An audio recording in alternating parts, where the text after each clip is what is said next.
ఆరోగ్యాన్ని ఎలా ఉందని వారు తొందరగా రికవరీ కావాలని చెప్పి కేసీఆర్ గారి ఆదేశాల మేరకు ఈరోజు వారి కుటుంబ సభ్యుల్ని పరామర్శించడం జరిగింది. డాక్టర్లతో కూడా మాట్లాడాం. ఆ దేవుడి దయ సంతోషం. అబ్బాయి ఇప్పుడు కొంత కళ్ళు తెరుస్తూ ఉన్నాడు, కొంత కాళ్ళు చేతులు కూడా ఆడిస్తూ ఉన్నాడు. తన నొప్పిని కూడా ఏడుపు రూపంలో తన నొప్పిని కూడా కొంత చెప్పగలుగుతున్నాడంటే it is a good symptom. Recovery అవుతున్నాడని అనిపిస్తూ ఉంది. డాక్టర్లు అయితే కాన్ఫిడెంట్గా ఉన్నారు. తప్పకుండా వారికి మంచి వైద్యం అంటే అన్ని రకాలుగా ప్రత్యేకమైన శ్రద్ధ చూపించి వారికి అత్యుత్తమమైనటువంటి వైద్యాన్ని అందిస్తున్నామని డాక్టర్లందరూ కూడా చెప్పడం జరిగింది. మరి కిమ్స్ చైర్మన్ గారు భాస్కర్ రావు గారు కూడా ప్రత్యేకమైన దృష్టి పెట్టి ఆ అబ్బాయిని మళ్ళీ పూర్తి స్థాయిలో నయం చేసి బయటకు వచ్చే విధంగా ప్రత్యేకమైన శ్రద్ధ పెడుతున్నామని చెప్పి డాక్టర్ భాస్కర్ రావు గారు, అదేవిధంగా అబ్బాయికి వైద్యం అందిస్తున్నటువంటి నిపుణులైన డాక్టర్లందరూ కూడా చెప్పడం జరిగింది. మేము కూడా బీఆర్ఎస్ పార్టీ తరఫున ఆ భగవంతుడు అబ్బాయిని ఆశీర్వదించాలి. తప్పకుండా అబ్బాయి మళ్ళీ మంచిగా నయమై మరి పూర్వస్థితిలోకి రావాలని చెప్పి మేము ప్రార్థిస్తూ ఉన్నాం. వారి తండ్రి గారు భాస్కర్ గారికి కూడా కేసీఆర్ గారు మమ్మల్ని అందరినీ పంపారు. మీరు ధైర్యంగా ఉండండి, తప్పకుండా బాబు బాగవుతాడనే ఆత్మవిశ్వాసాన్ని ధైర్యాన్ని కూడా వారికి ఇవ్వడం జరిగింది. వారి అమ్మగారు రేవతి గారు చనిపోవడం చాలా దురదృష్టకరం. మరి జరిగిన సంఘటన చాలా వారిని ఎంత గట్టిగా పట్టుకున్నది అనేది మనందరం కూడా టీవీల్లో పత్రికల్లో చూసాం, వీడియోలు కూడా చూసాం. అంటే తల్లి కొడుకుల అనుబంధం ఎంత గట్టిగా ఉందో, తన ప్రాణాన్ని విడుస్తూ కూడా కుమారుడిని ఎంత బలంగా పట్టుకుందో కూడా మనం చూసాం. సో ఏది ఏమైనా ఈ సంఘటన చాలా దురదృష్టకరం.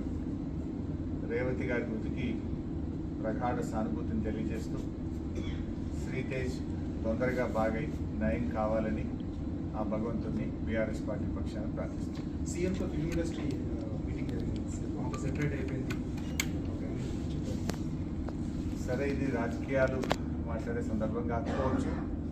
అందరికీ తెలుసు ఏం జరుగుతుంది అనేది. రాష్ట్ర ప్రజలు గమనిస్తున్నారు, ఫిల్మ్ ఇండస్ట్రీ వాళ్ళు గమనిస్తున్నారు. ఏం జరిగినా రాష్ట్రానికి మంచి జరగాలి, భయభ్రాంతులతో కాదు, ప్రేమ అభిమానాల మధ్య జరగాలి. ఏదైనా రాష్ట్రం మంచి కోసం ఆలోచించాలి. అందరూ బలవంతంగానో భయభ్రాంతుల మధ్య కాకుండా ప్రేమ అభిమానాలతో మంచితనంతో మంచి జరగాలని కోరుకుంటాం. సరే, ఇప్పుడు ఎందుకంటే మేము వచ్చేది ఆసుపత్రి, ఇక్కడ మేము రాజకీయాలు మాట్లాడడం మాకు అంత కలుస్తారు సరైన సందర్భం కాదు. We only pray the God Sritej బాగా కావాలి, తొందరగా బయటకు రావాలని ప్రార్థిస్తాం. ప్రతిపక్షాలే దీన్ని రాజకీయం చేస్తున్నాయని అధికార పార్టీ ఆరోపణ.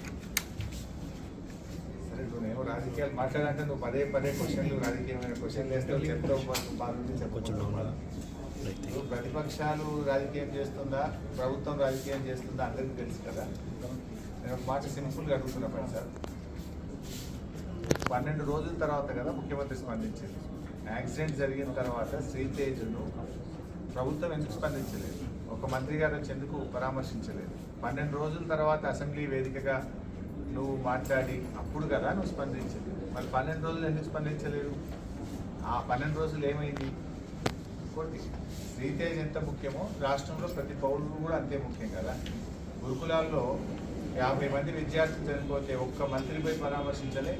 దానికి మంత్రిగా ఉన్న ముఖ్యమంత్రి గారు కూడా ఒకరోజు పరామర్శించలేదు. ఎందుకు వెళ్ళలేదు ముఖ్యమంత్రి గారు? మరి వెళ్ళి ఆ కుటుంబాలకు కూడా ప్రభుత్వం ఆదుకోవాలి కదా. ఆ తల్లిదండ్రులకు కూడా కడుపుకోతనే కదా. ఆ కడుపుకోతపై గిరిజన విద్యార్థులు, దళిత విద్యార్థులు, బీసీ విద్యార్థులు 50 మంది చనిపోతే ఎందుకు ప్రభుత్వం ఆ రోజు స్పందించలేదు? చట్టం అందరికీ సమానంగానే ఉండాలి కదా. చట్టము అందరికీ సమానంగా ఉండాలి కదా. ఈ రాష్ట్రంలో సాయిరెడ్డి అనేటువంటి మాజీ సర్పంచ్ చనిపోయి సూసైడ్ నోట్ రాస్తే ఈ రోజు వరకు దాని మీద ఎఫ్ఐఆర్ ఇష్యూ కాదు. ఈ రోజు వరకు దాని మీద కేసు నమోదు కాదు. బాధితుల్ని ముఖ్యమంత్రి తమ్ముళ్ళని అరెస్ట్ చేయలేదు. నువ్వు చట్టానికి అందరూ సమానమే అన్నావు. Yes, correct, we fully agree with you.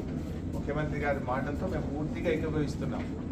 ఎందుకంటే దానికి సినిమా యాక్టర్లు ఇంకోరో ఎవరు కూడా అతీతులు కాదు అని ముఖ్యమంత్రి గారు అన్నారు. మరి తమ్ముడు ఎట్లా అతీత అవుతున్నాడు? నీ తమ్ముడు మరి వల్లనే నేను చనిపోతున్నా అని ఒక మాజీ సర్పంచ్ చనిపోతే దాని మీద ఎందుకు కేసు ఈ రోజు నమోదు కాదు? ఎందుకు నీ తమ్ముడిని ఈ రోజు వరకు అరెస్ట్ చేయరు? ఎందుకు నీ తమ్ముడిని పోలీస్ స్టేషన్ పిలిచి ప్రశ్నించరు? మరి చట్టం నీ తమ్ముడికి నీ కుటుంబానికి చుట్టమైందా అని నేను అడుగుతా ఉన్నాను. హౌ ఇట్ ఈస్, ఏ రకంగా కరెక్ట్? ఇంకా చెప్పాలంటే చాలా విషయాలని మేము మళ్ళీ మాట్లాడతాం, కానీ ఈ సందర్భం కాదు, హాస్పిటల్ దయచేసి మీరు కూడా అర్థం చేసుకోండి.